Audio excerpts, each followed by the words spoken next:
What's going on, guys? Justin Holubitsky here with Remax Elite and Team Holubitsky Rule and Residential Real Estate. This week, it's Thursday. You know what it is. It's Acreage Talk Thursday, where we sit down and chat with Linda, all things rural living. So this week, we're going to sit down. We got a little drive episode, little Q&A sesh here between Linda and I. We're going to talk about things to expect in your first year of owning an acreage. So let's get into it. So Linda, what are you... Potential buyer, I'm buying an acreage. What am I gonna expect from owning that acreage year one? For sure. So some of the things to expect in ownership in your first year of acreage living is understanding your systems. So for example, your water system can be a cistern and or a well. So when you move into that property, you're going to understand, how many gallons your cistern holds. Is it one truckload? Is it a truck and a half of water that needs to come in? If it's a well, maintenance of the well. Check the pumps. Make sure the gallons per minute are adequate for your consumption. So water is very, very important to make sure that it's working properly. How much is it going to cost to fill up my cistern, A? And B, how often am I going to have to fill that up? Good question. So an average truck will deliver 1,500 gallons of water for your cistern. So you can expect that with delivery charge to kind of be around that $75 range.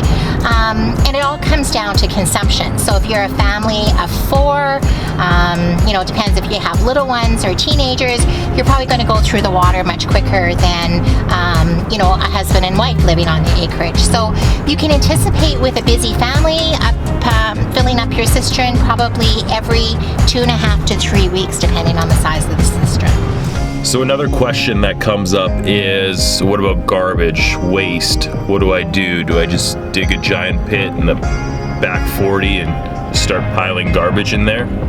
So for garbage removal on rural properties, there's a couple of different things you can do. You can get a burn permit from the municipality. So that's really important to acquire as soon as you move onto your acreage. You always want to make sure that you have permission to burn. The other thing is there are private services that'll come and pick up your garbage. And also, for example, most of the municipalities offer a garbage service and they bill you quarterly for the service. Like I believe for Strathcona County, it's like $60 plus GST every quarter.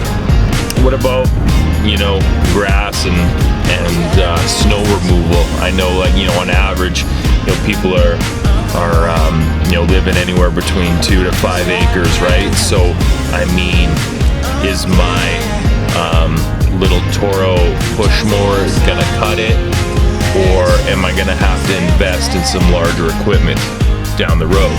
So are these things that I gotta factor in? Absolutely. So you'll want to make sure you have good equipment to help make your job easier. It is green paint. Always get the green paint. That's John Deere. Slinging that iron. Big up to John Deere, Deerland, Fort Saskatchewan. Cut my teeth in the sales game there back in 2008. The nice thing with some of the lawnmower tractors out there is you can get the implements to attach to it. So for example, the blades, the vacuums, the sweepers. Yes, it is a little bit of a cost at the beginning, but it'll make acreage living so much more enjoyable and easier to look after your property with the right equipment. In regards to snow removal, you have a couple of different options. You can get the blade for your tractor or a blade for your quad, for example. There's also services out there who will do driveway plowing and cleaning, and bobcat services too. And you know what? It's really not that expensive, like anywhere kind of between that, $90 to $125 range to get a bobcat service to clean you out on a big dump of snow. So those are some initial costs that you may need to incur in the first year of ownership on an acreage. any questions at all, just shoot us a DM, text, email. We'll be more than happy to hook you up with some of our service providers to help you out there, just so you can know a bit of a cost, things like that. And as always, thank you for subscribing and tuning in every Thursday. Linda's gonna go buy me a coffee. I'm always buying you coffee. I left my wallet at home. I don't know what you expect.